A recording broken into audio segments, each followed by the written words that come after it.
मो ना हूँ दिलीपर महाभद्र। मु कटक जिलार कलापथर आसी मु पेशा जड़े गुरुजी शिशु मंदिर गुरुजी। मोर 6-7 मास तले मलद्वार पाखे फिस्तुला बाहरी प्रथमे प्रथमे गोटे बाहर पूजन सादेला तापर किसी दिन पर पाखे आउ गोटे बाहर। प्रथमे मु आम ग्राम पाखे हाट बस्त अच्छी से आयुर्वेदिक मेडिसिन खाइली एवं सेठारे भल है 3 मास खाइला पर भी भल है ना। तापर सेठू जब भल ना मु आउ गोटे गाँ हूँ बेगुनिया सेठू जाकि आयुर्वेदिक मेडिसिन खाइली। से जड़े बुढ़ा लोक मत 3 मास मेडिसिन देले मु खाइली आयुर्वेदिक मेडिसिन किंतु भल है ना।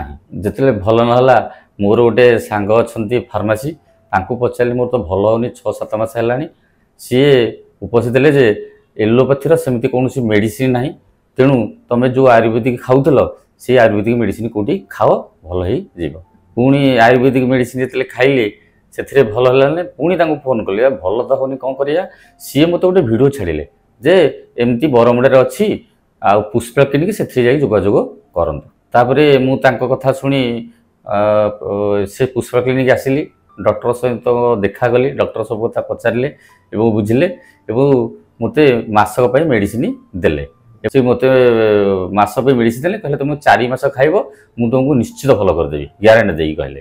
तेणु मु गोटे मासर मेडिसिन नेली गोटे मास नहीं खाई अनुभव करुँची दे किछि कमुची। मु आगुरी जो मेडिसिन सब खाऊली से किसी कमु नाला कि एठू मेडिसिन खाई सारापर जो कमिबार हूँ मु भावुची आउ 3 मास खाइला भल हो।